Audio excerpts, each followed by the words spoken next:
In Buzz, you can use what we call a Dropbox submission. This allows you to attach files and enter text into the editor.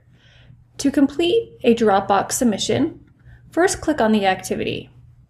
Then you can upload a single document, multiple documents, a website, or notes to the teacher.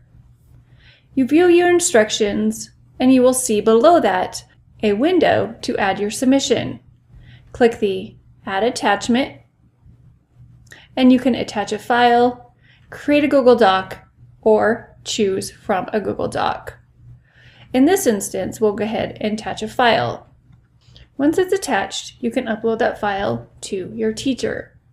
When you're ready, you can download it, remove it, or submit your work. Once it's submitted, you can move to the next activity, or you can view this in the table of contents as well. Once it's completed, you will receive a check mark. If it needs to be submitted by the teacher, you will not receive a grade until the teacher has graded it.